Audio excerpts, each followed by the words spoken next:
본 방송에서 제공하는 투자 정보는 투자 판단에 대한 조언입니다. 방송에서 제공하는 주식의 가치, 가격 상승 및 가격 하락에 대해서는 방송사에서 보장하지 않습니다. 시청자 여러분 안녕하십니까. 오늘장 내일장 2부 출발하도록 하겠습니다. 2부에서 이제 종목 이야기 자세히 나눠보도록 하겠습니다. 두 분의 전문가와 함께 다양한 종목 짚어드리고요. 또 여러분이 궁금하신 종목 상담 이어갑니다. 하단에 번호 나가고 있습니다. 100원의 정보 이용료 부과되는 샵 0082번을 통해서 궁금하신 종목명, 매수 가격, 그리고 매수 비중을 적어서 보내주시면 잠시 뒤에 상담을 이어가 보도록 하겠습니다. 저희 서울경제TV는 유튜브 채널을 통해서도 함께 하실 수가 있습니다. 유튜브 채널 접속하신 뒤에 검색어에 서울경제TV 검색하시면 지난 다시 보기 방송들과 함께 제일 상단에는 실시간 스트리밍이 존재합니다. 클릭을 하시면 그대로 보실 수가 있고요. TV 채널과 동일하게 운영이 되고 있습니다. 그리고 하단의 댓글창을 통해서 의견이나 또 종목 상담 남겨주실 수가 있으니까요. 유튜브 채널들도 많이 이용해 주시길 바랍니다. 이 시각 시황 변동 상황 짚어보도록 하겠습니다. 코스피가 지금 빨간불이 드디어 보이기 시작합니다. 강보합권 전환이 됐고요. 2137.96포인트의 거래가 되고 있습니다. 자, 하루간의 흐름 정리해 보도록 하겠습니다. 보시면 2142부터 2126까지 빠진 뒤에 조금씩 다시 올라오면서 2136포인트대까지 확인이 됩니다. 자, 그렇다면 수급 주체 확인해 보도록 할 텐데 1052억 원을 외국인이 여전히 파네요. 기관의 매도 물량이 좀 줄어든 모습이 포착이 됩니다. 기관 같은 경우에는 현재 금융투자 연계금이 지금 매수로 들어왔네요. 2억 원 정도 연계금이 매도해서 매수로 들어왔고요. 한 30분 만에 100억 원 정도를 사고 있습니다. 개인은 1226억 원 순 매수하고 있네요. 코스닥 살펴보도록 하죠. 자, 코스닥 보시면 735포인트 역시나 보합권까지 올라왔습니다. 거의 이제 변동 없이 지금 지수가 움직이고 있는데 하루간의 흐름 정리해 보도록 하죠. 보시다시피 738부터 726까지 쭉 빠진 뒤에 다시금 보합권까지 소폭씩 올라오는 상황이고요. 일종으로 보시면 코스피와 코스닥 비슷하게 양시장 움직이고 있다라고 정리가 됩니다. 수급 주체 확인해 보면 자, 이것도 외국인 기관의 양매도는 나오고 있는데 기관 가운데에서 연계금이 매수에 들어왔네요. 53억 원 기관 매수 들어옵니다. 개인은 489억 원 순매수 여전히 유지를 해주고요. 원달러 환율의 흐름 짚어보도록 하죠. 원달러 환율은 1134원 90전에 거래되면서 지금 1원 30전 빠지고 있긴 한데 지금 낙폭을 좀 줄여가는 모습이 포착이 되네요. 금일 본 방송에서 제공해드리는 정보는 투자 판단에 대한 조언일 뿐입니다. 해당 주식의 가치와 수익률 보장해드리지 않는다는 점 참고해 주시길 바랍니다. 마감 전략 바로 짚어봅니다. KTB투자증권 여의도 지점의 이성훈 과장입니다. 안녕하세요. 네, 안녕하십니까? 예, 오늘 시장 흐름이 장 초반에 상승 출발해서 하락한 뒤에 다시금 보합권까지 올라오고 있는데 정리 한번 해주시고요. 마감 전략 함께 들어볼까요? 네, 우선은 보합권까지 올라왔다고 하더라도 증시는 지지부진한 행보를 지속하고 있다. 이렇게 좀 정리할 수 있겠고요. 낙폭은 크게 나올 것이라는 예상은 안 하고 있지만 어느 정도 약보합권이 예상된 상태에서 어느 정도 이런 좀 시장은 이번 주 초까지는 이어지지 않을까 이렇게 판단이 됩니다. 우선 외국인 수급의 영향을 덜 받는 그런 종목 위주로 시장을 접근해야 되는 게 맞다라고 판단이 되고 있고요. 지금 현재 코스피를 정리하자면 주간 기준으로 2주 연속 하락했는데 북미 정상회담이 종료되면서 어느 정도 차익성 매물이 출회되는 것으로 지금 판단이 되고 있습니다. 특히 이제 중국 A주의 MSCI 신흥국 지수 편입 확대가 최종 결정되면서 외국의 순매도와 함께 연계금 등의 기관 매도가 지금 이어지고 있는 상황이다라고 볼 수 있겠고요. 글로벌 위험자산 선호 심리가 둔화되는 현재 상황이 언제까지 갈지 이번 주는 어느 정도 그 상황은 지속되지 않을까 이렇게 좀 생각이 되고 있습니다. 우선은 오늘 같은 경우도 음식료 업종 같은 약간의 좀 경기 방어 중심으로 상승세가 나올 가능성이 있다 판단이 되고 있고요. 우선 유럽 같은 경우에도 예상보다 큰 경기 부양책이 좀 제시하면서 유로 약세가 나타나지고 있는데 상대적으로 달러도 강세를 보이면서 신흥국 쪽에서의 자금 이탈 우려가 좀 있지 않을까 이렇게 좀 판단이 됩니다. 오늘 카카오, T자전거에 대한 기대감으로 자전거 주들이 상승하는 모습을 보여주고 있고, 말씀드리기는 약간은 좀 애매하지만 엔터주들의 실적과 그리고 피의자, 소속 연예인의 피의자 그 이건에 대한 얘기가 나와주면서 엔터주들의 하락세 나오는 것도 좀 특징이지 않나 이렇게 판단됩니다. 엔터주들 이야기까지 함께 나눠봤는데요. 그렇다면 오후장에 저희가 관심 갖고 지켜볼 만한 종목이나 업종 보입니까? 네, 이런 상황에서는 철저하게 실적으로 접근해야 되지 않을까 판단되면서 진성TC를 말씀드리겠는데요. 우선 작년에 거둔 실적 구조가 올해 1분기에도 이어질 것이라는 전망이 나와주고 있는데요. 진성TC는 이 굴삭기나 기계의 그 부품을 만드는 기업인데 우선 고객사들, 캐터필러나 이런 투자 인프라코의 판매가 호조가 나타나주면서 실적에 대한 기대감을 작년 4분기에 이어서 1분기도 갖고 간다라고 좀 생각이 되고 있고요. 이 원재료인 열형 가격 하락이 매출 총이익률 개선에 좀 기인할 것으로 판단되면서 열형 가격의 그 낮아지는 추세를 좀 확인해야 되지 않을까 판단이 됩니다. 그리고 현재 중국 굴삭기 시장이 독자적인 호황 상태로 가면서 이 굴삭기 완제품의 제작 업체들은 이 부품 수급에 중점을 두고 있는데 그런 점에서 이 진성TC에 대한 중장기적인 전망은 밝다라고 좀 판단이 되고 있습니다.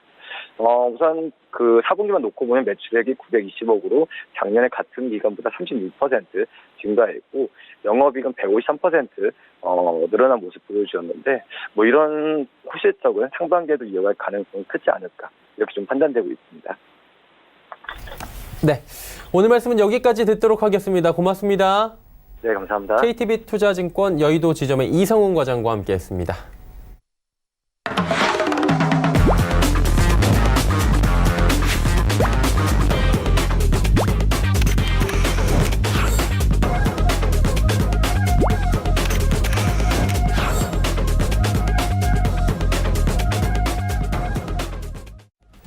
오늘 채널장 2부 함께하고 계십니다. 레벨업 트레이딩 타임 시간 본격적으로 출발합니다. 두 분의 전문가와 함께 종목 이야기 나눠볼 거고요. 함께 하시는 분들 바로 소개해드립니다. 벤자민 투자연구소의 신일섭 소장, AR 인베스트먼트의 오현진 팀장과 함께합니다. 어서 오세요.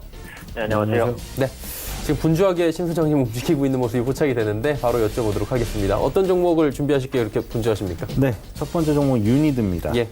유니드 굉장히 안정적이고 장기적으로 올라가는 종목입니다. 2005년도, 2004년도부터 보시면은 10,000원대에 있던 주가가 지금 60,000원대까지 갔다가 지금 50,000원대 근방에 있죠.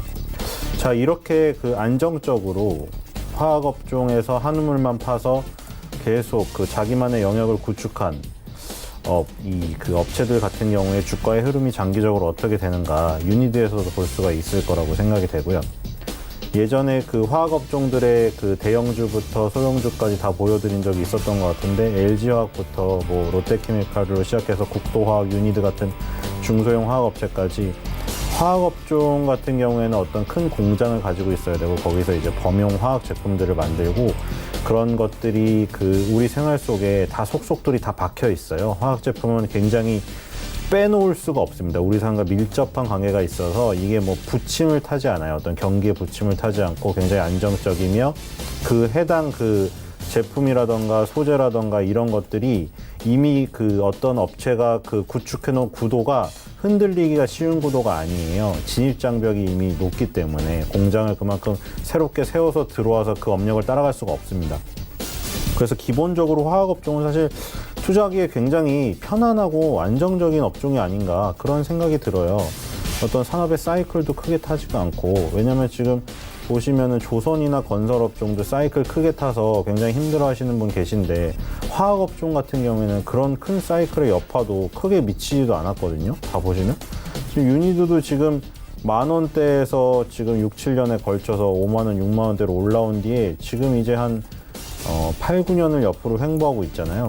근데 결국 또 위로 터지면 또 어느새 이제 스무스하게 또 올라가는 거죠. 그래서 유니드 같은 종목 굉장히 안정적이고 이거는 별 그 테마주나 이런 거에 좀 신경 쓰여서 머리가 아프고 스트레스를 받는 게 너무 힘들다. 그래서 나는 편안한 거 하고 싶다. 그러면 이런 종목 하시면 됩니다. 그 태양광 전문업체 OCI는 이제 유니드랑은 틀리게 조금 사이클을 타는데 그거는 이제 OCI가 태양광 사업에 그 종사를 하기 때문에 그런 거예요. 태양광은 이제 예전에 없었던 에너지원을 추구하는 거기 때문에 이제 막 태양광 설비들을 설치하고 이래야 되죠. 그래서 새로운 에너지원이다 보니까 그게 빨리 또 우리가 생각하는 것만큼 시대가 안 다가오게 되면은 주가에 부침이 생기게 돼요. 유니드랑은 하는 일이 틀리기 때문에 그런 부분이고, OCI 계열인데 이제 기초 무기화학 제품을 만들어요. 가성칼륨이나 탄산칼륨, 이렇게 이 과학적인 용어를 써서 그런데, 가성칼륨이랑 탄산칼륨은 우리 생활 속에 다 속속들이 다 박혀 있어요. 가성칼륨은 뭐 ABS, SBR 이거 뭐 고무의 일종이고, 냉매, 식품 다양한 분야에 다 첨가제로 들어가야 되고, 탄산칼륨은 강황유리, 농약, 의약품, 쉽게 말해 비료에도 쓰이고, 이런 것들 굉장히 다양합니다. 그리고 2016년에 하나케미칼이 가지고 있는 울산 공장을 인수했어요. 그래서 인천 공장에서 주요 생산을 하다가 울산으로 이전을 시켜가지고 라인을 증설했습니다. 이게 유리한 게 이제 울산에 대부분 우리나라 화학 공장들 거기 많이 모여 있어요. 울산에 조선업종도 많이 있지만, 그래서 화학 공장들이 많이 입주를 해 있는 곳이고요. 그래서 여기서 이제 라인을 증설했습니다. 장사가 잘 되니까. 칼륨계 화학 제품의 생산량을 증대하기 위해 이 라인 증설을 했고요. 그 라인 증설을 하는 이유는 뭐 기존의 공장으로도 가동률이 100%가 넘으니까 더 이제 장사를 많이 그 제품을 만들어내면 팔 수 있는 지금 상황이 되는데 공장이 없어서 못 팔 정도니까 지금 만든 거고, 그래서 이런 라인 증설이라든가 이런 대규모적인 투자들 이런 것들이 이루어지고 있기 때문에 결국 또 이제 장기적인 박스권을 벗어날 지금 상황이 거의 도래한 것 같습니다. 유니드 같은 업체는 우리가 이제 뭐 비료를 뿌리듯이, 예를 들면 탄산칼륨이 이제 비료에 쓰니까 비료를 농부들은 계속 뿌리잖아요. 그러듯이 이제 씨앗을 뿌리듯이 투자를 하면 결실을 꼭 주는 회사니까 장기적인 거 좋아하시는 분들 꼭 한번 알아두시면 좋을 것 같아요. 손절가 46,000원, 목표가 55,000원입니다. 자, 이제 재미있는 식품 이야기로 가도록 하죠. 다 이제 식품이에요. 삼양식품입니다.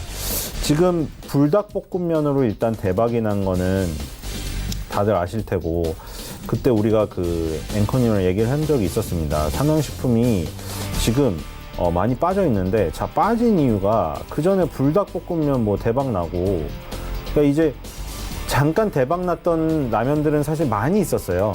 잠깐 대박 인기 있다가 역사 속으로 사라진 라면 되게 많이 있었고, 사실 그게 닭고기 라면도 그랬었잖아요. 사실은 그때 닭고기 라면이 갑자기 인기가 막 치솟으면서 너도나도 닭고기 라면을 내놨었는데, 사실 오래 못 갔어요. 왜냐면 사람들이 이 농심의 신라면이 그렇게 오래되더라도 1위를 유지하는 게 그 입맛이 한번 길들여진 게 쉽게 변하기가 어렵거든요. 매운맛을 좋아하는. 근데 불닭이라는 것도 이제 매운맛은 것 같은데, 신라면의 매운맛과는 아예 차별화된 어떤 매운맛을 여기서 찾아낸 거고, 불닭볶음면도 그렇게 단기적으로 지는 게 아니었나 했는데, 지금 같은 경우에는 스테디셀러로 어느 정도의 지지층을 확고히 확보한 채로 그대로 유지되면서 가고 있거든요, 지금. 그리고 그 불닭볶음면이 국내에서 그대로 유지한 상태에서 해외 진출을 시도하니까 성장세 때문에 굉장히 주가가 많이 올랐는데, 갑자기 급락을 한 게 기술적으로도 굉장히 어색할 정도로 많은 급락이 일어난 게, 내용이 오너 일가의 그런 문제 때문이었는데, 그게 뭐 불닭볶음면이 꺾여서 그런 게 아니었기 때문에 우리가 그럼 이거는 불닭볶음면의 실적 때문에 꺾인 게 아닌데, 이거는 일시적일 확률이 높다, 이거는. 그러니까 지금 회사는 계속 돌아가고 있고 불닭볶음면은 팔리고 있는데, 그런 이슈 때문에 빠졌다면은 이거는 매수 기회가 아닌가. 그때 얘기했던 때가 거의 뭐 샀어야 됐겠지만 어쨌든 저점이에요. 결과론적으로 굉장히 저점이었고, 그때 5만 원대에서 살 수 있는 기회가 있었습니다. 지금은 다신 갈 수가 없겠죠. 지금 그때 47,200원까지 빠졌던 적이 있었는데, 역시나 이게 결국 올랐습니다. 그래서 지금 삼양식품은 불닭 떡볶이라는 지금 후속작을 또 내놨는데, 이게 또 누적 판매량이 출시 3개월 만에 100만 개를 돌파했어요. 지금 되게 잘 돼서 1월 중순부터 떡 생산업체를 추가했어요. 그래서 떡볶이를 받는 업체가 하나였는데, 이게 너무 많이 팔리다 보니까 물량이 딸려서 떡 주문 받는 업체를 하나 더 구했어요. 그래서 지금 2개 업체에서 떡 공급을 받고 있고, 이렇게 되면 불닭볶음면에 의해서 불닭 시리즈로 또 히트를 칠 가능성이 있지 않나. 이거는 성장 동력이 또 생긴 거거든요. 성장 동력이 2개가 됐어요, 지금. 그래서 삼양라면이 농심 신라면에 비해서 계속 역사적으로 2등에 머물렀잖아요. 약간 2등? 물론 오뚜기처럼 2등 전략으로 가도 나쁜 건 아닌데, 삼양식품이 불닭볶음면으로 그 삼양라면의 2등, 그 이미지를 완전히 벗고 요 분야에서는 완전히 1등이에요. 불닭은 이제 삼양 이후에 나와버리면 아류작이 돼버리는 거죠. 이 정도로 확고했으면. 그리고 이제 그런 것 때문에 정말 초장기적인 4만 원대 벽을 자 이걸 완전히 이제 밟아서 끝내버리는 게 아닌가. 4만 원대라는 거는 47,200원 아까 빠졌던 거 그 오너 이슈로 빠졌던 거는 정말 우리가 마지막으로 볼 수 있는 제 생각에는 이제 삼양식품이 만약에 없어지는 순간까지 못 볼 것 같아요. 제가 지금 생각하기로는 4만 원대라는 이 장기적인 뭐 91년, 92년, 95년부터 봐도 되는데 그때 4만 원대 계속 벽에 막혀 있다가 2017년에 그 불닭볶음면의 신화와 함께 여기를 뚫어낸 거잖아요. 2018년에 이 쉬었던 부분이 오히려 한번 확인 작업을 거치는 게 돼버렸어요, 지금. 그래서 2019년에 완전히 확인하고 이렇게 여기서 완전히 이게 3년을 이렇게 확인해버리면 4만 원은 이제는 다시 볼 수 없을 겁니다. 여기서 다시 새 출발이라고 생각이 돼요. 제로 베이스예요, 여기가. 그래서 지금 제가 생각하기로는 이 장면에서 굉장히 이제 그 장기적인 상승세가 시작되는 초기인 게 아닌가. 그러니까 아직도 안 늦은 거죠, 지금. 삼양식품의 미래는 이제 시작이다. 기술적으로 봤을 때 굉장히 중요한 순간입니다. 그래서 불닭볶음면을 좋아하시는 분들은 불닭볶음면 봉지를 하나하나 버리실 때마다 봉지는 버리고 삼양식품 주식을 하나씩 담으시면 좋을 것 같다는 생각이 들고요. 손절가 73,000원, 목표가 9만 원입니다. 세 번째 종목은 빙그레입니다. 자, 빙그레도 지금 새로운 성장 동력이 생기고 있기 때문에 우리가 눈여겨봐야 돼요. 자, 일단 기본적으로 빙그레 하면 바나나 맛 우유죠. 이게 요즘 최근 내에 폭염이 시작된 이후로 편의점의 판매 1위가 담배 제외하고 판매 1위가 얼음컵 이 등장하기 전까지 바나나 맛 우유가 거의 수위였어요, 항상. 근데 빙그레 바나나 맛 우유 이 기본적으로 이 식품업체가 파는 것들의 성장 동력은 뭐냐면 그냥 물가 인상에 따른 가격 인상이에요. 그것만으로도 기본적으로 주가는 올라야 돼요. 그러니까 지금 바나나 맛 우유가 공급 가격 기준으로 7.7%가 인상이 되었고 그리고 이거는 2013년 이후 처음입니다. 그리고 이 공급가 7.7% 인상은 결국 편의점 가격으로 1,300원에서 1,400원으로 인상되는 결과를 낳았고 그게 기본적으로 캐시카우인 바나나 맛 우유에 작용되는 이 그 성장 동력이자 상승원이고요. 그리고 플러스 알파로 가정간편식 브랜드 헬로 빙그레가 이마트에 입점했다. 이 소식은 저번에 전달해 드린 것 같은데 덮밥하고 덮밥 그리고 볶음밥 5종 이 라인업이 지금 출시가 되었어요. 그러니까 빙그레도 더 이상 바나나 맛 우유 하나 그리고 이제 뭐 여름철에 한정하자면 메로나가 또 해외에서 굉장히 잘 팔리는데 이 메로나 그 바나나 맛 우유 여기에 치중돼 있는 부분에서 지금 가정 간편식 시장에 진출했다는 게 이게 크다. 물론 HMR 시장이 워낙에 다 뛰어들어서 굉장히 치열할 것 같지만 그 파이가 성장하고 있는 가운데서는 여러 명이 뛰어들어도 초반기에는 먹을 게 굉장히 많아요. 그래서 블루오션이라고 불리우는 거고 나중에 레드오션이 되면 이제 힘들어지는 건데 HMR 시장은 아직도 굉장히 성장 가도로 한참 달릴 것 같아요. 그래서 빙그레가 지금 뛰어든 것은 제가 보기에 지금 좋은 전략인 것 같아요. 이게 문어발식이 아니라 오히려 지금 무기가 추가되는. 그래서 그거에 대한 평가가 지금 나올 것 같아요. 앞으로 빙그레는. 그래서 기본적으로 가격 인상 플러스 HMR 시장 진출 이것까지 있기 때문에 빙그레도 예전에 식품주들이 급등할 때 급등 못했던 부분을 급등이 이제 해야 되지 않나. 이 연봉에서도 10년선이 지금 항상 지지라인인데 거기에 딱 붙어있기 때문에 주가가 하나도 안 떴다고 봐야죠. 그래서 10년선 라인에서는 적극적인 매수가 필요할 것 같고요. 손절가 7만 원, 목표가 8만 원입니다. 자, 네 번째 종목은 농심입니다. 자, 농심도 오늘 5.20 급등합니다. 오늘 그 주가가 제자리 걸음인데 그 음식료 업종이 1등이에요, 지금까지. 그렇죠? 1.73% 오르고 있습니다. 다른 업종들을 압도하고 있어요. 그 중에 이제 농심도 그 업종의 그 상승세에 일조를 하고 있어요. 시가총액이 음식료 중에서는 꽤 크기 때문에. 그래서 농심 같은 경우에는 또 어떤 성장 동력이냐. 아까 뭐 신라면 얘기는 했고 굳건합니다. 뭐 신라면의 맛이 약간 변해서 실망하시는 분들도 있는데 지금 일단 국내 매출은 그런 것도 작용을 했는지 정체 상태인 게 맞습니다. 국내 매출이 작년에 1조 8,767억 규모로 보면 엄청난데 이게 전년비 항상 그 우리는 눈높이를 따지니까 0.01% 증가했어요. 거의 똑같이 유지를 해버린 거죠. 근데 이제 어디서 했냐? 어디서 그걸 만회했냐? 중국 시장에서 11% 성장해서 했어. 2,790억 매출 기록했고요. 미국 시장에서 9% 성장해서 2,572억 기록했고, 작년 기준이에요. 그리고 일본, 호주 시장은 규모는 작은데 성장세, 덩치가 작으니까 성장세가 큰데 일본이 22%, 호주가 29% 성장했어요.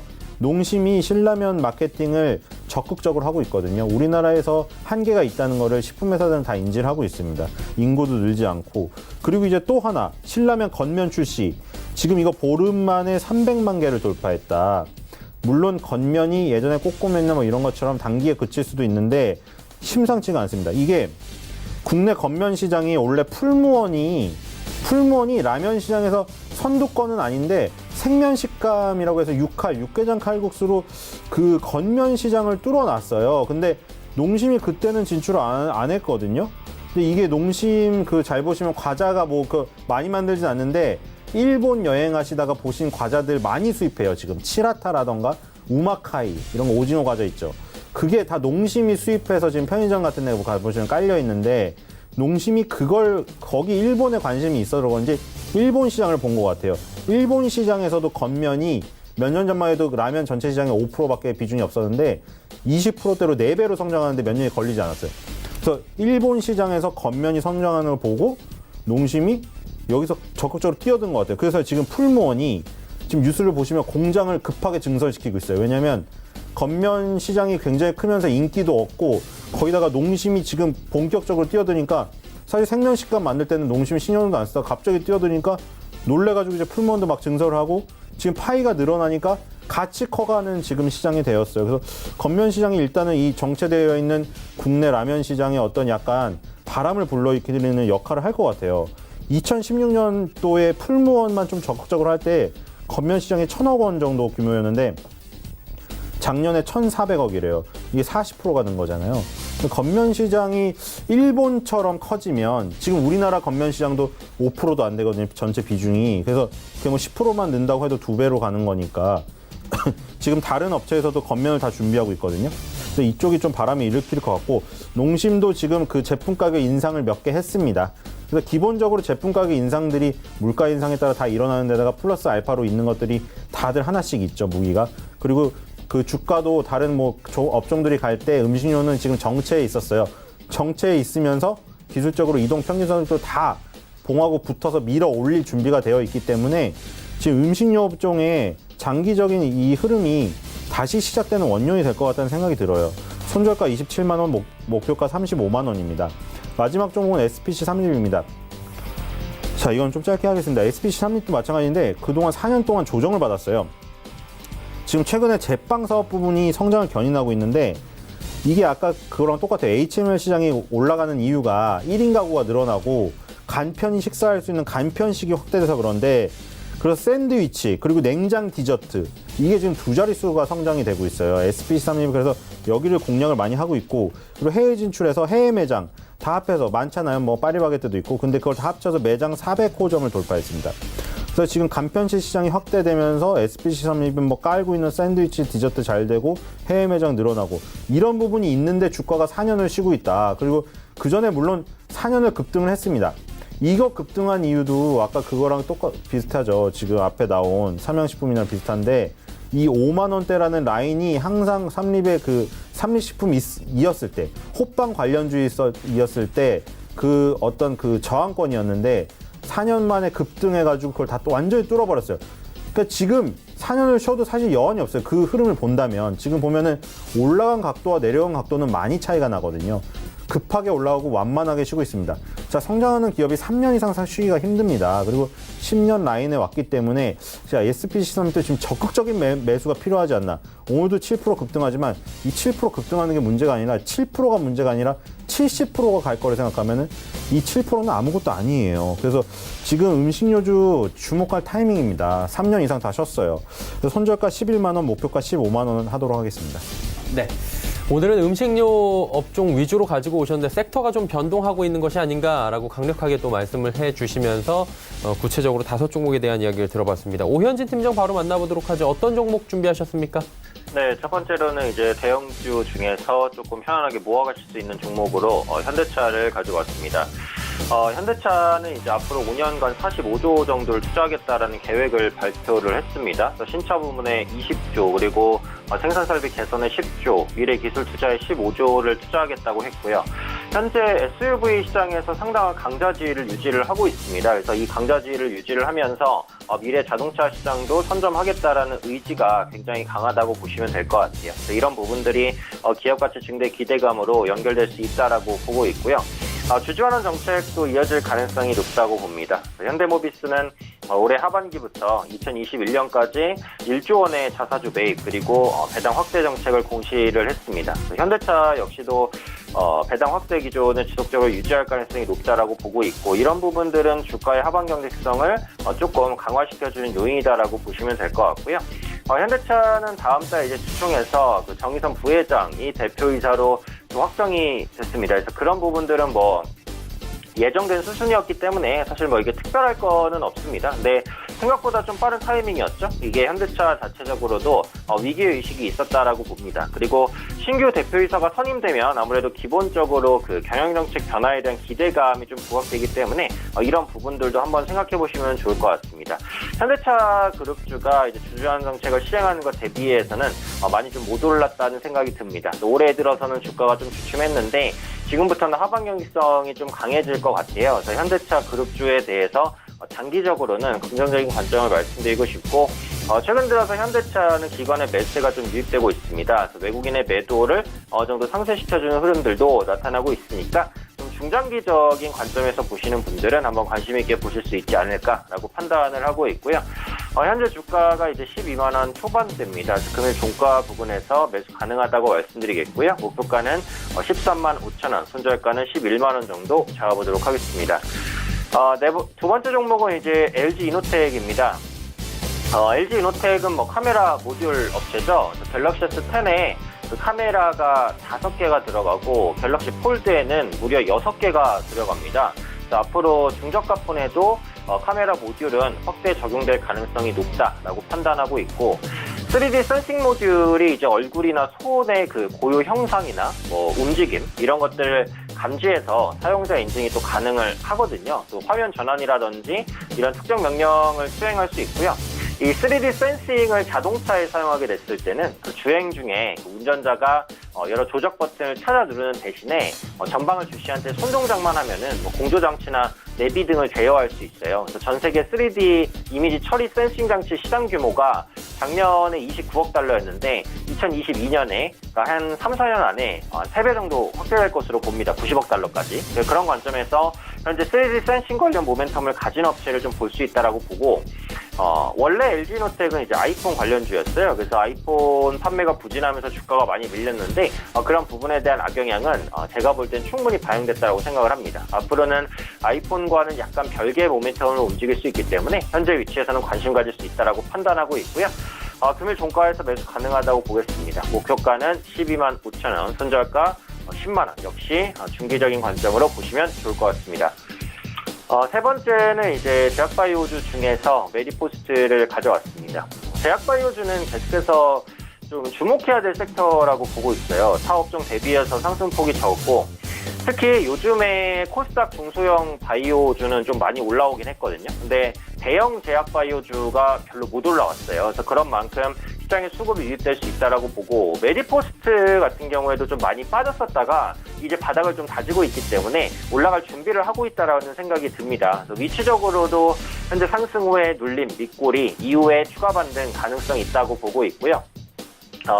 첨생법이 이달 국회 통과가 가능할 것으로 봅니다. 첨단 재생 의료 및 첨단 바이오 의약품에 관한 법인데, 그 임상 연구를 했을 때 일정 기준을 충족하면 조건부 허가 이런 부분들이 좀 빠르게 가능하게 하는 것이다라고 보시면 될 것 같아요. 그래서 앞으로 바이오 의약품의 신속한 허가가 가능하지 않을까라는 생각이 들고, 메디포스트는 알려져 있다시피 국내 1위 줄기세포 업체입니다. 특히 이제 무릎 연골 치료제죠. 카티스템을 판매를 하고 있고요. 이 카티스템의 성장세가 빠르게 좀 진행되고 있다고 보시면 될 것 같아요. 다만 이제 R&D 비용이 높아서 실적으로 연결이 잘 안 됐었는데 방금 말씀드린 이런 정책적인 변화 그리고 앞으로 제약바이오주에 대한 정부 지원 이런 부분들이 있을 것으로 보여지고 있기 때문에 실적 개선 기대감은 좀 높아질 수 있다라고 판단됩니다. 또 향후 줄기세포 사업에 대한 정부의 지원도 좀 확대될 수 있다라고 보고 있고요.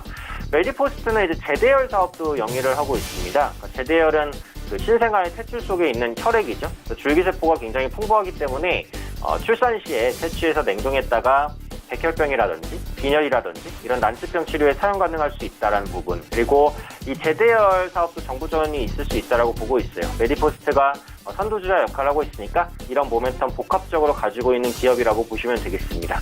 82,800원인데 오늘 종가 기준에서 매수 가능하다고 보겠고요.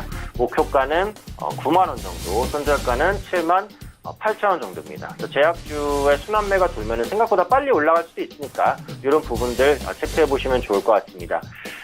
다음 종목은 이제 K사인을 한번 보겠습니다. 개인정보 보호 솔루션 기업이죠.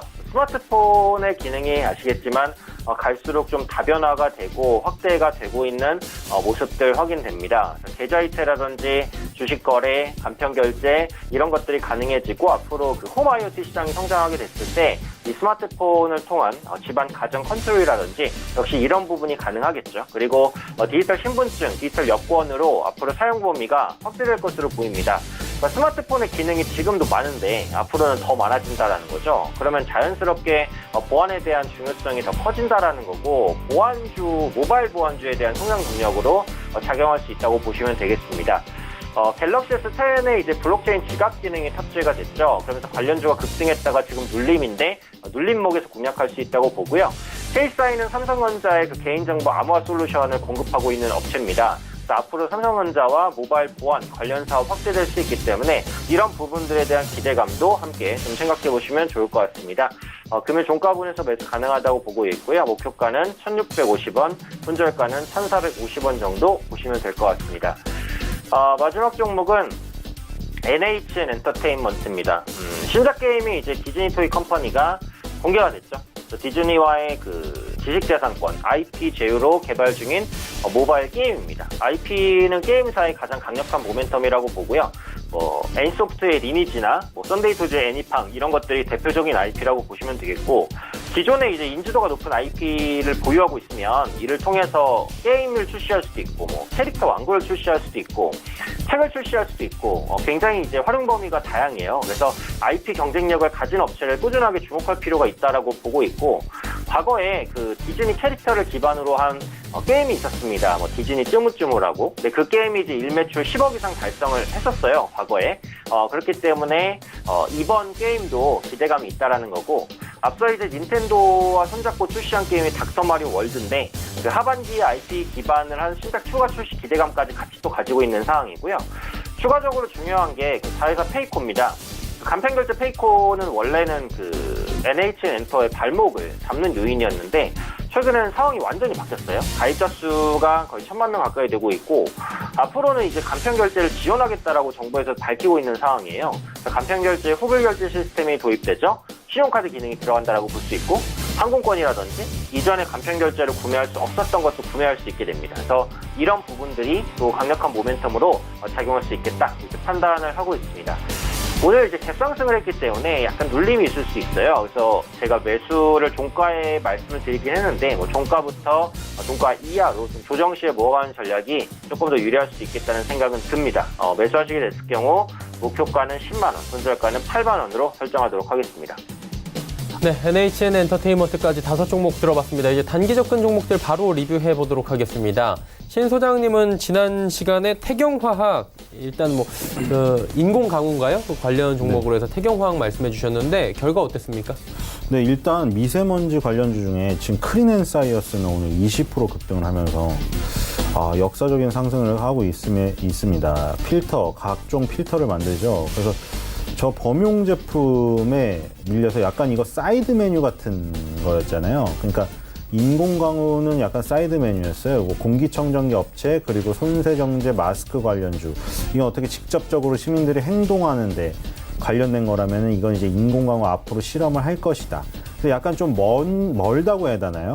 그 중심원에서 약간 먼 종목이라 여기까지 이제 퍼지려면 미세먼지가 더욱 극심해져서 악화가 됐어야 되는데 거기서 약간 호전이 되어버렸잖아요. 지금 맑은 날이 되어버려서 지금 압축되어서 크리넨사이언스로 이제 몰려간 것 같고요. 태경화학은 그쪽에서 빠지면서 전고점의 그 부담도 맞으면서 지금 오히려 하락세를 맞았습니다. 결국에는 2019년도 1월달에서 1월 중순에서 말에 생겼던 그 하락캡 여기를 결국 못 뚫고 무너지는 지금 모습입니다. 다시 밑에서 준비해서 6,000원대의 도전으로 나서야 되는 지금 이런 상황에 처한 것 같습니다. 네. 그렇다면 이번 주는 어떤 종목이 괜찮아 보이십니까? 예, 이번 주에는 농심입니다. 자, 역시 이제 좀 라면을 한 그릇 해야 되지 않나. 이제 봄철이 오면서 한강에 가서. 근데 이제 뭐를 하냐. 요즘에 건강식이 떠오르기 때문에 건면, 그때 풀무원이 생면 식감 이런 거 내놨을 때 사실 그때는 뭐 반응이 폭발적이지 않았는데 역시 1위 업체인 농심이 뛰어들고 시장 분위기가 형성이 되니까 이게 빅뱅이 터지네요. 지금 풀무원도 적극적으로 대응을 하기로 했고 오뚜기도 이제 건면 시장에 준비를 하고 있고 일본, 중국, 가까운 아시아권에는 건면 비중이 40%대라고 합니다. 근데 우리나라는 지금 5%도 안 되는. 그러니까 뭐 40% 간다 이건 아니지만 그 정도의 갭이 있기 때문에 그리고 웰빙 트렌드 이런 것 때문에 칼로리가 많이 낮은 건면을 좀 이제 적극적으로 수용하려는 소비자들의 마음이 지금 딱 그 시점이 온 게 아닌가 그런 생각이 듭니다. 그래서 농심이 그때 맞춰서 건면 시장에 굉장히 강력하게 지금 나서고 있고 그런 면에서 농심이 그런 새로운 성장 동력 그런 것이 발생을 했기 때문에 이 농심 같은 종목이 조금 탄력 있게 움직일 때가 되지 않았나 그런 생각에 단기 추천주로 농심을 한번 선택해 봤습니다. 네, 농심 들어봤고요. 오 팀장님은 지난 시간에 삼천단 제약 말씀해 주셨는데 삼천당 제약 흐름 어땠습니까? 네, 지금은 역시 뭐 흐름이 이렇게 크게 움직이고 있는 부분은 아니고 지난주에 이제 시장이 급락할 때 같이 밀렸다가 근데 양봉을 띄우면서 다시 회복하기는 했어요. 그래서 현재 위치도 뭐 절대 나쁜 위치는 아니다라고 생각을 하고 있고 외국인 수급을 보면 올해 최고치까지 올라갔거든요. 그런 만큼 주가가 약간 고점에 대한 부담이 있음에도 불구하고 추가 상승에 대한 힘은 남아있다라고 생각을 합니다. 그래서 제가 이제 그때 손절가를 5만 원으로 말씀을 드렸는데 5만 원 이탈했다가 다시 좀 회복하면서 5만 원 위로 주가가 올라오기는 했어요. 근데 현재 위치에서는 손절가를 하향 조정하고 가져가도 괜찮은 종목이라고 보거든요. 손절가를 한 4만 8천 원까지 내리고 목표가는 5만 5천 원 예전에 말씀드렸던 가격 유지하도록 하겠습니다. 이 종목은 전에 이제 단기로 말씀드리기는 했는데 실적주예요. 실적적인 모멘텀으로 인해서 가져가는 것이기 때문에 상반기 실적 시즌이 올 때마다 주목받을 수 있습니다. 그리고 현재 고가임에도 불구하고 외국인 수급이 최저치를 기록하고 있다는 점에서 충분히 전고점 돌파 가능하다고 보거든요. 보유하고 계신 분들 무난하게 보유하시면서 수익 볼 때 빠져나오시면 좋겠다고 말씀드리겠습니다. 그렇다면 이번 주에는 어떤 종목이 좀 유망해 보이십니까? 네, 이번 주 말씀드릴 종목 5종목 중에 사실 이제 대부분 대형주고 이제 중소형주로 볼 수 있는 게 K사인이에요. 그래서 K사인을 이제 단기 종목으로 좀 말씀을 드리는데 이게 기술적으로 보면 수렴 이후의 발산 패턴이거든요. 그러니까 고점이 낮아지고 저점이 올라갑니다. 근데 그 지점이 거의 꼭지점으로 맞물려 있어요. 그래서 지금 위치에서는 수급이 다시 한번 유입될 수 있는 좋은 구간이다라고 보시면 될 것 같고 이 종목이 급등 이후에 눌림이 좀 많이 나오는 종목이에요. 그래서 밑꼬리가 달리기 때문에 밑꼬리가 나올 때 빠져나오는 관점으로 봅니다. 그래서 이 종목을 매수하시게 되면 매도가가 오면은 뭐 시장가로 매도해야지 이러기보다 매도 가격에 걸어놓고 대응하시는 게 훨씬 더 낫다라는 관점을 미리 좀 말씀을 드리도록 하겠고요. 가격 전략은 앞서 언급드린 대로 목표가 1,650원, 손절가 1,450원으로 설정하고 단기 종목으로 말씀드리도록 하겠습니다. 네, 시장 특징 이제 바로 살펴보도록 하겠습니다. 신 소장님 어떤 종목이 좀 특징적으로 보이십니까?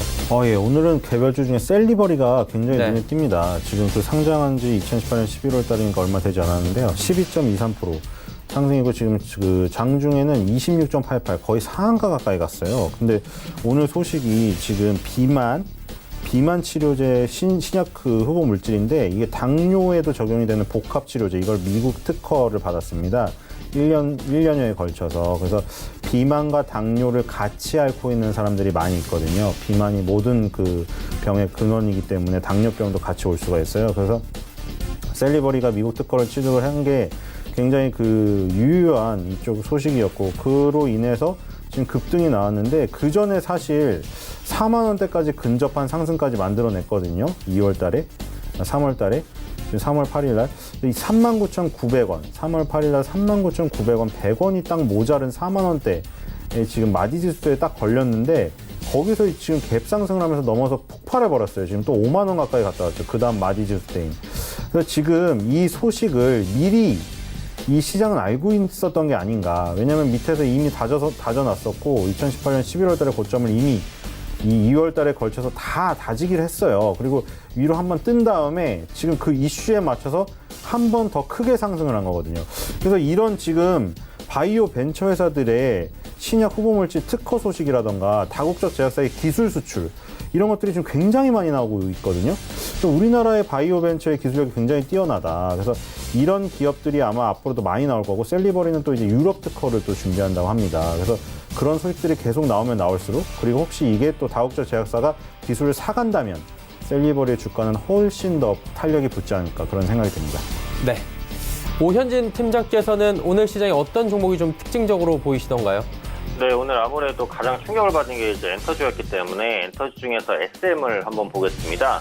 SM이 4분기 영업이익이 컨센서스를 하회하면서 급락을 했는데 사실 실적이 부진했던 건 맞긴 맞아요. 근데 이렇게까지 떨어질 하락은 일단 아니었다라고 보거든요. 아무래도 YG엔터가 이제 그 승리 성적대 이슈로 인해서 급락을 하다 보니까 모든 엔터주가 투자 심리가 같이 좀 안 좋아졌던 것 같아요. 그래서 오늘 이제 엔터 산사라고 볼 수 있는 YG엔터, SM, JYP엔터가 다 떨어졌었는데 JYP엔터가 5장의 호실적을 내면서 또 급반등을 한 모습이거든요. 그러면서 YG엔터와 SM 일단 믿고이 좀 달립니다. YG엔터 같은 경우에는 아직은 좀 불확실성이 있죠. 이런 검찰 조사 관련된 내용들 앞으로 흐름에 따라서 변동성이 클 것으로 보이기 때문에 저가 매수에 진입하기가 조금 어려운데 SM 같은 경우에는 실적 대비 과도하게 밀린 경향이 있다라고 보기 때문에 현재 위치에서는 저가 매수가 조금씩 들어올 것 같아요. 상반기에 음원 수익이라든지 뭐 해외 콘서트 확대 이런 부분에 대한 기대감도 있기 때문에 이런 모멘텀들 복합적으로 안고 있다라고 생각을 하면은 반등 시에 관심을 좀 가지셔야 될 종목이 아닌가 싶습니다. 지금 당장은 아니더라도 4만 원대가 다져지면서 이제 이번 주 좀 양봉을 띄우는 시기에서는 저가 매수를 한번 고려해 볼 수 있을 만한 종목이다 이렇게 말씀드리고 싶습니다. 네, 엔터주에 대한 이야기 남겨주셨습니다. 종목 상담 바로 이어갑니다. 첫 번째 종목 준비가 돼 있는데요. 5476번님의 포스코 ICT 5,890원의 비중은 20%. 추가 매수에 대해서 여쭤보시는데 어떻게 할까요? 추가 매수. 이 철강 업종에 관련된 종목은 조금 더 기다려야 되는데 느긋하신 분이라면 가능하다고 생각됩니다. 지금 포스코 ICT는 결국에는 포스코의 주가의 흐름에 똑같이 따라갈 수밖에 없어요. 왜냐하면 포스코의 공장에서 포스코 ICT가 들어가서 공장을 좀 더 효율적으로 만들어주고 스마트 팩토리를 이제 그 발전시키는 데 도움을 주는 어떤 백업 같은 업체거든요. 그래서 포스코의 주가와 굉장히 유사한 흐름을 보이는 걸 아실 수 있을 거예요. 포스코가 2018년 2월 달에 40만 원, 정확히 이것도 다 40만 원 찍었어요. 한 호가도 차이가 안 나게. 그리고 40만 원을 마디지수 때 딱 막히고 급락을 시작했잖아요. 이것도 너무나 유사하잖아요. 2018년 2월 달 똑같아요. 고점이. 그래서 2018년도 2월 달에 이거는 9,000원대에서 정확히 맞고 급락을 합니다. 포스코가 지금 급락을 하기 때문에 똑같이 급락을 하는 거고 2016년에 보세요. 2016년에 바닥을 찍고 포스코가 약간 그 단기적인 랠리를 했거든요. 2018년까지 2년을. 이것도 2016년에 똑같이 2018년까지 랠리를 하잖아요. 그러니까 완전히 그냥 포스코랑 판박이에요. 2018년까지 상승을 했다 2018년부터 지금까지 하락을 하고 있고 포스코도 하락을 하고 있으니까. 자, 근데 이제 지금 보시면 자동차라던가 조선업체가 약간 살아나는 기미가 보이잖아요. 결국에 철강업체는 자동차라던가 조선 같은 전방 산업이 활발하게 돼야지 뭐 자동차용 강판, 조선 후판 뭐 이런 거를 제공을 할 수 있기 때문에 당연히 그래야 공장이 돌고 포스코 ICT도 할 일이 생기겠죠. 근데 포스코도 지금 큰 흐름에서는 돌고 있다고 생각이 됩니다. 지금 자동차 업종이 예전에 그 20년 선을 보여드리면서 현대차 3인방을 얘기했었고 조선업체도 뭐 카타르 수주를 통해서 조금씩 살아나고 있고 포스코도 이제 후발로 살아날 거예요. 그래서 포스코가 이제 살아난다고 하면 포스코 ICT도 살아나겠죠. 다만 사이클이 굉장히 긴 업종이기 때문에 추가 매수를 하시려면 이제 분할 매수를 천천히 해서 느긋하게 큰 사이클을 기다리시는 게 좋을 것 같습니다. 네, 알겠습니다. 다음 종목은 2284번님의 일성건설입니다. 2,800원의 비중 30%. 대응 전략 궁금하다 하셨는데 오 팀장님 어떻게 대응할까요? 네, 사실 이 종목은 그 추가 하락 가능성이 일단은 높습니다. 그래서 매도 의견을 드리려고 했는데 이제 매수가가 2,800원으로 정말 높으시거든요. 그래서 지금 매도를 하시기도 사실 어려울 것 같아요. 그래서 그냥 조금 더 보유하자라는 관점으로 말씀드리겠습니다. 기본적으로 일성건설 이제 경협주입니다. 그렇기 때문에 경협 관련된 모멘텀에 의해서 움직일 수밖에 없는데 최근에 그 북미 2차 정상회담이 사실상 이제 별 성과 없이 끝난 이후로 그 북한에서 미사일 발사 또 실험을 한다 뭐 이런 이슈가 나오면서 방산주가 급등하고 경협주가 급락하는 흐름이 나타났어요. 그래서 앞으로도 이런 흐름이 조금 더 이어질 수도 있다라고 보는데 어쨌든 김정은 위원장 입장에서도 이 북미 회담에 대한 판을 완전히 깨겠다는 건 아니거든요. 어차피 북은 이제 핵을 양보할 테니 너희들은 경제적 지원을 줘라. 이런 큰 합의는 이루어지는 겁니다. 대신 우리가 핵이나 미사일 실험 언제든지 할 수 있고 견고하다라는 걸 강조하기 위한 어떻게 보면 트럼프에 대한 경고 성격이라는 생각도 들어요. 그래서 그런 만큼 이런 움직임들 때문에 경협주가 당분간은 좀 약세를 보일 수밖에 없겠지만 3차 북미 정상회담에 대한 기대감은 분명히 있어요. 그리고 올해 내에는 진행될 가능성이 높다라고 보거든요. 그래서 그런 만큼 경협주는 어쨌든 시간이 걸리더라도 재반등은 할 것으로 봅니다. 그래서 현재 위치에서는 추가 하락 가능성 높지만 일단은 매도하시기도 어렵고 손실폭도 크기 때문에 보유를 해나가시는 관점 대신 반등까지는 시간이 좀 필요할 수 있어요. 그래서 좀 여유 있게 보실 수밖에 없다라고 보고요. 목표가를 잡자면 한 2,300원 정도까지 1차적으로 보겠습니다. 그래도 매수가보다는 미달하기는 한데 매수가인 2,800원까지 기다리기는 너무 어렵다고 보거든요. 추가 매수는 하지 마시고 일단은 한 2, 3개월 정도까지 여유 있게 본다라는 관점으로 목표가 2,300원 정도까지 노려보자 이렇게 말씀드리도록 하겠습니다. 네, 일성건설 일단 경협주가 최근에 많이 밀려 내려온 이슈가 있었기 때문에 조금 긴 호흡으로 조금 더 보유를 해보자. 워낙에 지금 손실 구간이 크다라고 말씀해 주셨고요. 다음 종목 짧게 하나만 더 하겠습니다. 4477번님께서 한솔테크닉스 8,200원의 비중 20%. 신소장님 어떻게 할까요? 네, 조금 더 기다려보는 게 좋을 것 같습니다. 자, 그 8,200원과 7,300원 사지만 크진 않은데요. 지금 이 저점이 어디냐면 2004년에서 2005년도 저점이에요. 그렇죠? 2004년도에서 2005년도에 상승을 시작했던 그 구간, 거기까지 내려왔거든요. 물론 지금 이 라인을 깬 건 좀 아쉽습니다. 8,000원 라인. 지금 8,000원이죠? 만원이죠, 만원. 만원 라인을 깬 건 좀 아쉬워요. 왜냐면 만원 라인이 2008년, 2013년, 2015년에 다 지지가 됐던 라인인데, 그거를 2018년에 붕괴해버리면서 한 단계 더 레벨 다운이 됐어요.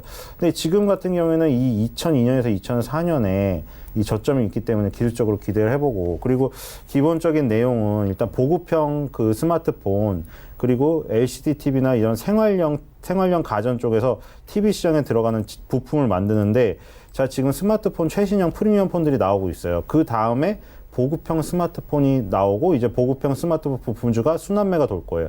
그때까지 지금 살짝 기다리시면은 조금 반등이 나오지 않을까. 그래서 반등이 나와서 지금 산 가격대보다는 올라갈 것 같습니다.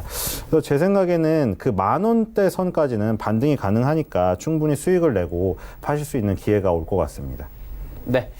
종목 상담은 여기까지 가보도록 하고요. 저희도 마감지수 정리하도록 하겠습니다. 코스피부터 만나보도록 하죠. 코스피 지수가 2137.06 다시 파란불이 되긴 했는데 낙폭은 거의 없습니다. 0.38포인트, 0.02%에 그치는데 하루간의 흐름 정리해 보도록 하죠. 일단 갭상승 출발을 했습니다. 그리고 바로 차익 실현 매물도 쏟아져 나오면서 2126까지 빠졌고요. 저점부터 조금씩 차근차근 올라와서 지금 보합권 수준까지 만들어 놓은 상황입니다. 자, 그렇다면 수급 주체 좀 확인을 해봐야 될 텐데 오늘 수급 주체 보시면 기관의 매도 물량 거의 줄어들었습니다. 금융투자, 연기금이 주로 사고요. 외국인은 1,174억 원, 오늘도 1,000억 원 넘게 매도합니다. 개인은 1,120억 원 매수합니다.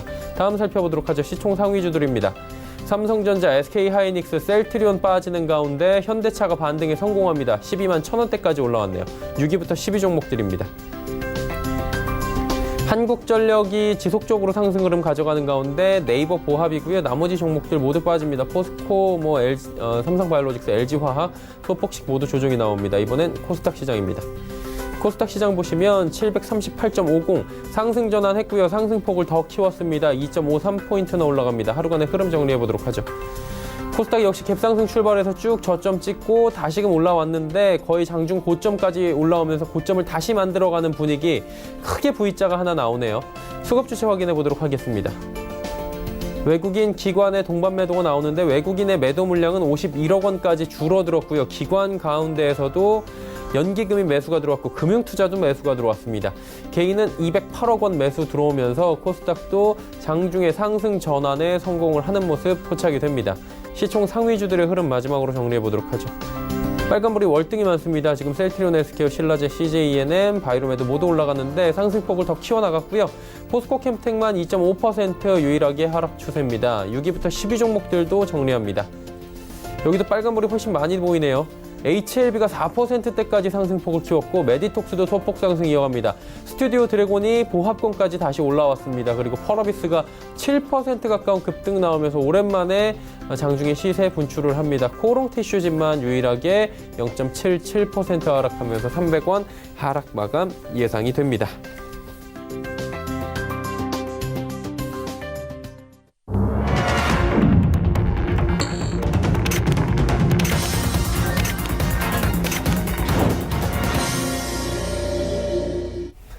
자, 오늘 월요일장이 모두 마감이 됐습니다. 시장 상황은 뭐 그렇게 좋지 못했습니다. 지지부진한 흐름, 그리고 답답하고 특히나 개인들이 좀 접근하기 가장 까다로운 장이었다고 하는데 시장 상황 좀 정리해 보도록 하겠습니다. 어떻게 보셨습니까? 네, 개인들이 지금 열심히 코스닥과 거래소를 거의 매일 사고 있지만 지금 외국인 기관이 전방위적인 매도. 그래서 지금 완전히 수급이 개인한테 불리한 상황으로 지금 뭐 한 5거래일 진행되고 있는 것 같아요. 그래서 지수는 올라가기 힘들고 그러한 이유가 일단 시가총액이 가장 큰 전기전자 업종이 이격이 좀 많이 벌어졌어요. 전기전자 업종 차트 보시면 항상 지금 10년 사이 이격이 가장 많이 벌어진 것 같죠? 연봉상으로. 원래 그냥 얌전히 한 5년선과 10년선을 줄넘기 하듯이, 그쵸? 10년선에만 오면 반등을 하고 그러다가 지금 2017년에 너무 많이 떴어요. 그리고 지금 조정을 받았지만 2019년에도 지금 아직 10년선이 따라올 시간이 없어요. 그래서 전기전자는 약간 더 조금 기다려야 될 것 같고, 그 대신에 이제 화학 업종이 작년에 조정을 받으면서 10년선이라는 자리에 왔고요. 그렇죠? 상승세에 있는 이 업종 같은 경우에 이런 10년선에 오면은 반등할 여지가 굉장히 크고, 음식료품도 굉장히 비슷하죠. 3년간의 조정으로. 그러니까 이격 조정을 해야 돼요. 그러니까 지금 전기전자도 그렇고 의약품 업종도 그렇고 지금 많이 붕 떠 있잖아요. 밑에 선들하고 차이가 많이 있기 때문에 기다려야 돼요. 근데 이제 화학 업종이라든가 음식료 업종은 조정을 마치고 지금 좋은 지지선, 장기 지지선에 왔기 때문에 반등할 지금 확률이 높은 상태였다. 그리고 오늘 음식료품 굉장히 눈에 띄어서 결국에는 마지막에 2%를 넘겨버렸네요. 지금 보시면은 아까 말씀을 드렸는데 일단 기본적으로 음식료 업종들이 다 물가 인상에 따른 가격 인상이 진행이 되고 있고, 눈치만 보다가 1등 업체가 딱 인상을 하잖아요. 그럼 뒤따라서 마음 놓고 인상을 하는 거예요. 지금 다 인상을 하고 거기다 플러스 알파로 해외 진출이다, 뭐 신상품이다, 어떤 시대의 트렌드 변화, 이런 거가 다 맞아 떨어지고 있어요. 기술적으로는 다 씌워놨지. 그러니까 이제 각자 스토리들이 화려하고 시대에 맞기 때문에 뭐 삼양식품은 SPC, 삼림, 농심, 대상, 빙그레, 무화학 다 급등했어요. 오리온까지. 그래서 지금 이런 순환매가 돈다. 그래서 지금 보면은 전기전자라던가 이제 의약품주들이 조금 쉬면서 시가총액 상위가 그렇게 포진되어 있기 때문에 조금 제한이 되어 있는 상태에서 그동안 쉬었던 업종들이 조금 활발하게 움직이는 때가 아닌가. 그래서 이런 업종들을 잘 따라간다면 지금도 지수는 재미없는데 시장에서 재밌는 종목들, 수익이 나는 종목들 충분히 고를 수 있다. 이런 생각이 듭니다. 네, 오현진 팀장님은 월요일장 어떻게 보셨습니까? 네, 일단은 수급적인 부담이 계속해서 강하게 좀 작용되는 장이라고 생각을 합니다. 오늘 코스피도 낙폭을 많이 줄였고 코스닥은 상승 전환을 하기는 했지만 어쨌든 수급이 붙어주지 않는 입장에서는 지수가 추가적인 상승을 보여주기가 좀 쉽지 않아 보입니다. 글로벌 경기 둔화에 대한 우려감도 크고요. 국내 기업의 1분기 실적에 대한 기대감도 거의 없습니다. 그런 관점에서 보자면 국내 증시를 강하게 끌어올리려면 결국 대외적인 변수들, 예를 들면 미중 무역 협상 이런 부분들이 나와줘야 되는데 단기간에 나올 여건도 아니죠. 그렇기 때문에 지금은 무리하게 주식 비중을 늘릴 때는 아니라고 봅니다. 개별적으로 현금 비중을 보유를 하시고 종목별로 좀 트레이딩을 하셔야 될 것 같고요. 일단 국내 증시 들어올리려면 외국인 수급이 관건인데 외국인이 들어오려면 환율이 안정돼야 된다는 거죠. 원달러 환율이 좀 상승 쪽으로 움직이려고 좀 보이는 이런 모습에 있어서는 외국인이 환손실에 대한 부담감을 안을 수밖에 없기 때문에 일단은 원달러 환율이 안정되는지 이런 부분을 확인하시는 게 가장 좋다라고 보고요. 단기적으로는 경기 방어주로의 대응, 음식료주가 될 수도 있고 통신주도 지금 많이 빠졌기 때문에 조만간 저가 매수가 들어올 수도 있거든요. 그래서 약간 방어주에 대한 비중도 조금 늘리면서 현금 비중을 보유해 나가는 계속해서 좀 보수적인 전략을 어느 정도 유지할 수밖에 없는 시장이다 이렇게 말씀드리겠습니다. 네, 알겠습니다. 월요일 시장에 대한 그리고 이번 주 시장에 대한 개괄적인 이야기 두 분께서 남겨주셨습니다. 자, 두 분과 함께했습니다. 벤자민 투자연구소의 신일섭 소장, AR 인베스트먼트의 오현진 팀장이었습니다. 고맙습니다. 네, 감사합니다. 감사합니다. 마감 지수 정리합니다. 코스피부터 만나볼 텐데 상승 마감했네요. 0.03% 소폭 오르며 2138.10포인트 거래 마감했고요. 코스닥 살펴봅니다. 코스닥도 0.43%나 올라가면서 장중 고점 739.10포인트에 거래 마쳤습니다. 원달러 환율 살펴봅니다. 2원 50전 내리면서 1133원 70전에 거래를 마감했습니다. 시장 이슈 바로 정리해드립니다. 김동섭의 마켓뷰 출발합니다.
안녕하세요. 김동섭입니다.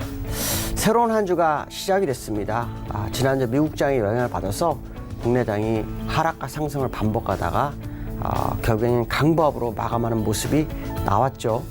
오늘의 시장의 키포인트는 사실 현물에서 기관이 매수를 해주느냐 여기에 키포인트가 좀 있었죠.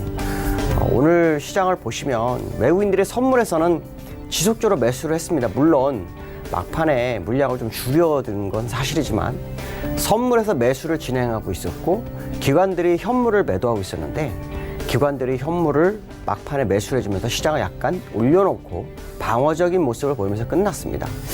지금 보시면 외국인들이 선물을 막판이 되면서 약 한 2시 40분 그때 되면서부터 물량을 이렇게 털어내는 모습이 나와요. 그리고 기관들은 현물을 사는 모습이 나오고 있는데요. 중요한 것은 뭐냐면 주가 가격에서는 외국인이 선물을 사고 기관이 현물을 사는 게 가장 좋은데 이 선물을 사는 것 중에도 꾸준히 매수세를 유지해 주는 게 가장 중요합니다. 지금처럼 샀다가 물량을 털어내는 모습은 결국 좋은 상황이 아니다. 그 얘기는 무슨 말이냐면 시장의 방향성에 대해서 외국인은 확신을 안 갖고 있다. 이런 생각을 해볼 수 있죠. 또 이번 주는 만기주기도 합니다. 아마도 포지션 한번 보셔야 되겠는데 지금 포지션을 보면 기관들이 풋을 매수를 해놨어요. 그래서 매도를 해놨어요. 이 매도가 지금 손실 쪽으로 가고 있는 상황이죠. 그 얘기 무슨 말이냐면 여기서 지금 싸움이 시작된 건 사실인 것 같고요. 만약에 외국인들이 풋을 매도한 것이 이익이기 위해서는 추가적 하락이 나올 수 있는 부분이 있는데 외국인들 지난번에 말씀드린 올풋입니다. 전부 풋이고요. 오늘 당일로 보면은 외국인들이 풋에서 이익 실현을 좀 합니다. 그러면서 밑으로 갈수록 풋을 늘리는 그런 양상을 보이고 있죠. 자, 이 얘기는 무슨 말이냐면 하방 압력이 남아있다. 결국 기관들이 현물을 사주는 건 정말 좋지만 외국인들의 선물을 꾸준히 사주지 않으면 어렵다라는 것을 생각할 수 있고요. 만약에 외국인들이 꾸준히 장 끝날 때까지 매수하는 모습이 나온다면 기관의 선물 매수는 상당한 의미를 부여할 수 있다. 현물 매수는 상당히 의미를 가질 수 있죠. 왜냐하면 그동안 조정에 대해서 반등을 주고자 하는 노력을 할 수 있다라는 부분이죠. 결국 시장이 반등하기 위해서는 두 가지 조건, 외국인의 선물 매수 유지, 그다음에 현물 기관이 매수를 강하게 들어오는지 봐야 되겠죠. 그러나 만기주는 항상 보시면 아시겠지만 외부적 충격보다는 내부적인 포지션에 의해서 움직이는 모습이 나오는데 포지션상으로는 기관이 풋을 매도하고 있고 외국인은 푸스콜을 매도하고 있는 상황이기 때문에 하방 압력을 상당히 받을 수 있는 그런 상황이 연출될 수 있다 정도 해석하시면 될 것 같습니다. 자, 글로벌 이슈에 대해서 보도록 하죠. 미국장이 지난주에 또 하락을 했어요. 물론 하락의 폭은 줄어들었죠. 그리고 캔들이 일봉상 양봉이 나오는 모습이 나왔죠. 근데 중요한 것은 뭐냐면 이때까지 뉴욕 증시를 끌어올린 것은 무역 분쟁에 대한 해결의 이슈. 근데 시장에서는 합의점에 도달했다. 뭐 이런 얘기를 트럼프도 하고 또 인민은행장도 하고 막 얘기를 합니다. 그러면 시장이 그거에 영향을 받아야 되는데 갑자기 어느 순간부터는 그 재료는 시장에 먹히질 않습니다. 지금은 지표, 새로운 방향을 모색하는 뉴욕 시장의 모습이다 라고 봐야 되는데요. 자, 문제는 이 지표가 굉장히 부진합니다. 지난번에 금융위기가 왔을 때 미국에서 가장 중요하게 본 것은 인플레이션과 고용이죠. 근데 고용에서 비농업 부분이 2만 명 정도 증가하는 걸로 끝났습니다. 1월에는 31만 명이 증가했는데 2만 명 증가. 물론 셧다운이라는 악재가 있었지만 생각밖에 굉장히 부진하다는 거죠. 또 GDP 성장률도 작년 1월에 4%가 넘었어요.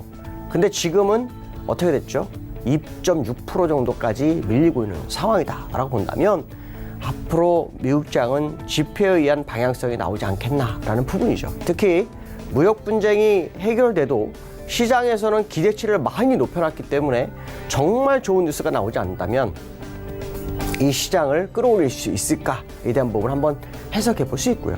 또한 앞에서 말씀드린 것처럼 지표가 부진해서 고용의 부진이 정말 장기화된다면 유로존처럼 유로존 TLTRO를 9월부터 재개한다고 했죠.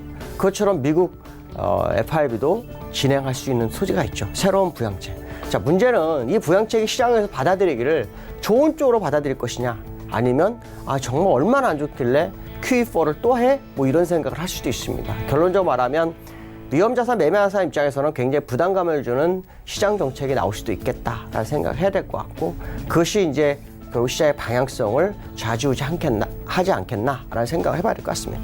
자, 기술적으로 다우를 좀 보면요. 지금 지난주 금요일에 양봉이 나왔죠. 양봉이 나와서 시장의 기대치가 좀 있습니다. 근데 주가에 봤을 때 후행스팬이요. 지금 현재 이 상태의 모습을 가지고 있어요. 이 상태라는 것은 무슨 말이냐면 오늘 상승을 못하면 후행스팬은 이 캔들 안으로 이렇게 서서히 내려옵니다. 그렇게 되면 보통 3거래일 안에 후행스팬 안으로 치고 들어오는 경우가 생기죠. 그럴 때는 아주 급격한 하락을 가져옵니다. 그렇다면 결론적으로 말했을 때 미국 같은 경우에는 오늘이나 늦어도 내일 밤에는 분명히 주가가 올라야 됩니다. 그것도 어설프게 안으로 많이 올라야 됩니다. 그래야 이 캔들과 후행스팬 이격이 넓어집니다. 넓어지지 못하면 결국 균형점이 깨지면서 매도 압력을 크게 받죠. 지금 이 상황으로 봤을 때는 어디로 갈지 아무도 모릅니다. 그러나 확률적으로는 매도 압력이 커질 수 있는 그런 소지가 있다라는 것이 현재 일봉의 차트의 모습이다라고 보시면 되는데요. 여기서 우리가 중요하게 생각할 것은 이제 월봉을 봐야겠죠. 사실 이 월봉을 보면서 저는 좀 걱정을 많이 합니다. 왜냐하면 일단 요 고점은 과거 2012년도, 그러니까 지금부터 7, 8년 전에 선을 하나 쫙 그어놓고 그냥 내비둔 겁니다. 그랬더니 7년 정도 지나서 고점을 딱 찍고 내려왔다는 거죠. 그럼 목표치는 7년 전에 다 결정이 난 거였어요. 그렇다면 추가로 상승을 못하면, 만약에 상승을 하게 되면은 쓰리봉이 되지만 상승을 못하게 될 경우에는 헤드앤숄더가 나올 수도 있습니다. 헤드앤숄더가 얼마나 무서운지 아시죠? 헤드앤숄더는 이 중간에 저점이었던 거, 이런 저점은 의미가 없습니다. 본격적인 하락이 또 나타나죠. 지금 이게 헤드앤숄더인지 아닌지는 이번 달이 지나보면 알겠죠. 그러나 분명한 것은 뭐냐면 시장에서 쓰리봉이나 그 이상으로 갈 수 있는 재료가 있느냐 없느냐를 보면 우리가 어느 정도 해석이 되지 않을까라는 생각을 합니다. 만약에 시장에서 나올 재료가 정말 큰 재료가 있다면 최소한 쓰리봉에, 아니면 좀 더 올라오면 돌파, 뭐 이런 시그널을 우리가 볼 수 있겠지만, 시장을 이끌어낼 재료가 없는 상태에서는 헤드앤숄더가 상당한 의미를 부여할 수 있다라는 생각을 한다면 이달 말까지 시장의 모습, 다우 차트 꼭 봐야 될 것 같다. 그 얘기는 무슨 말입니까? 지금까지 미국과 디커플링이 약간 걸렸던 국내 시장이 커플링이 될 수도 있다라는 것을 의미해야 한다는 거죠. 결국 미국 시장이 시장의 방향성을 다시 한번 좌지우지하는 시간이 다가오고 있는 상황이다. 이전까지는 약간의 디커플링 때문에 시장이 약간 혼란스러웠지만 조만간 만약 커플링이 된다면 미국장을 유심히 봐야 되는 그런 상황이 될 것 같다라고 말씀드릴 수 있을 것 같습니다. 두 번째 글로벌 이슈는요, 중국에 대해서 얘기를 해볼까 합니다. 중국 아시겠지만 지금 아시아 시장이나 유럽 시장이나 미국 시장이나 글로벌 시장에서 가장 핫합니다. 아시겠지만 MSCI에서 중국 A주에 대해서 뭐 4배 정도 증가시킨다 뭐 이런 얘기도 있고요. 또 중국에서 경기 부양도 하고 있습니다. 근데 문제는 뭐냐면 무역 분쟁 때문에 중국이 문제가 좀 발생하고 있습니다. 디공포, 그러니까 디플레이션 공포가 있습니다. 생산자 물가지수 PPI가요 5%대에서요 0.1%대까지 떨어졌습니다. 이렇게 되면 마이너스로 갈 수도 있다는 거죠. 이걸 우리는 거꾸로 해석을 해보면 어떤 해석을 할 수 있을까요? GDP 성장률 맨날 6.5 뭐 이 얘기인데 이게 다 마사지 지표일 수도 있겠다라는 거죠. 거기다가 CPI, 소비자 물가지수마저도 흔들리는 중국장의 모습이 연출되고 있습니다. 자, 그렇다면 결국 무역 분쟁에 대한 그 영향도 있지만 지금 위안화를 절상하는 쪽으로 가고 있죠. 자, 위안화가 절상하게 되면 수출을 했을 때 이익이 있나요? 이익이 점점 줄어들죠. 오히려 수입 뭐 이런 부분이 더 중요하게 작용합니다. 결국 지금 디플레이션 공포가 우려가 아니라는 얘기죠. 현실화되고 있는 것이 중국장일 수 있겠다라고 본다면 저희 MSCI의 중국 A주 4배 늘리는 거 이거를 올리는 게 추세적 국면이 아닐 수 있겠다는 생각을 한번 해봐야 됩니다. 그래서 제가 아마 지난번에 이런 얘기를 했어요. 장대한봉이 중국 산해지수 월봉이 나왔을 때 요 양봉은 요 2개, 요 지점에 외국인들이 매수 단가고 그 다음에 요 지점 그러니까 중국의 국가대표 기관이라고 그러죠. 그 기관들이 샀던 보다 약간 높은 지역이기 때문에 아마도 이들이 나가기 위한 전략대 행보가 뉴스나 이런 걸로 좀 낸 게 아니냐라고 생각한다면 지금 요 정도는 그들이 털고 나갈 수 있는 구간이거든요. 이익을 내면서 손실 아니 이익. 그러면은 지금 요 캔들상으로는 크게 보이지 않지만 요때 외국인이 샀던 지수가요 2600대예요. 근데 지금 어디까지 갔어요? 3100까지 갔어요. 그러니까 거의 한 600포인트니까 20%죠. 그러면은 지금 실제로 이게 올라왔다라고 본다면 여기서 만약 털고 나가는 모습이 나올 수도 있다라는 거죠. 그렇다면 우리가 궁금해야 될 건 뭘까요? 디플레이션이 정말 진행된다? 그러면 상해 지수가 혹시 이달에 지난번에 잠깐 내가 언급했는데 이 양봉을 메워준 음봉이 나온지가 굉장히 중요합니다. 만약에 음봉이 나온다면 지금까지 나왔던 것들은 어떻게 보면은 외국인이 빠져나가기 위한 전략이었을 거고요.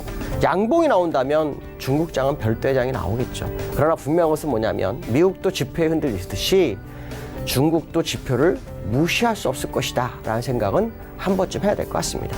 자, 국내장에 대해서 이번 주장을 한번 보도록 하죠. 자, 국내장을 보시면 오늘 외국인들이 선물을 샀다가 막판에 줄이고 기관이 현물을 매도했다가 막판에 매수하는 그런 전략을 펴서 시장이 약간 혼란스러운 모습이 있죠. 근데 오늘 특징은 뭐냐면 일봉 상태에서 60일선 가격 그러니까 2125인가요? 네, 요 자리를 찍고 올라왔어요. 그러니까 여기서는 대기 매수자가 있었다라고 해석을 할 수는 있죠. 문제는 뭐냐면 이걸 지킬까에 대한 부분입니다. 지키기 위해서 빠르게 올라와야 되는데 문제는 뭐냐면 아까 제가 다우에서 말씀드린 것처럼 이 일목균형표의 주가 매수 후행 스팬이 미국은 못 들어왔기 때문에 이틀 정도의 방향성을 보셔야 한다고 하는데 국내장은 들어와 있어요. 그럼 여기서는 엄청난 힘이 필요합니다. 엄청난 힘이다. 그러면 결국 선물이 꾸준히 매수하는 모습이 나와야 되는 거고 그 다음에 기관이 현물을 꾸준히 매수하는 모습이 나오지 않는다면 굉장히 어려운 상황이다라는 거죠. 근데 제가 이제 우려하는 게 딱 하나가 있는데요. 이게 월봉입니다. 월봉에서 보시면 후행스팬이 깨고 내려오려는 모습이 나왔어요. 나왔다가 올라섰죠. 올라서 쭉 뻗어가야 되는데 뻗지 못하고 다시 회귀를 해버렸어요. 근데 일반적으로 후행스팬은 올라가는 캔들을 뚫고 내려오거든요. 그러니까 지금 우리나라 코스피가 사실 미국이나 다른 나라보다 굉장히 어려운 차트를 가지기 시작했다는 것은 사실이라는 거죠. 자, 그 얘기는 무슨 말입니까? 투자에 있어서 공격적 매매보다는 방어적 매매가 정말 필요한 시점이 아닐까 이 생각을 해봐야 될 것 같습니다. 오늘 여기까지 하겠습니다. 감사합니다.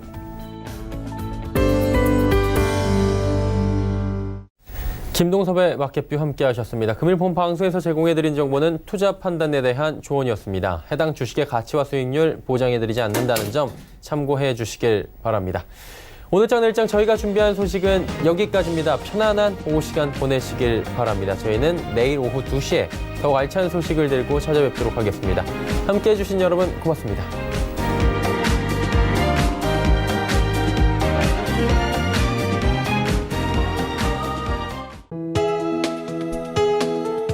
본 방송에서 제공하는 투자 정보는 투자 판단에 대한 조언입니다.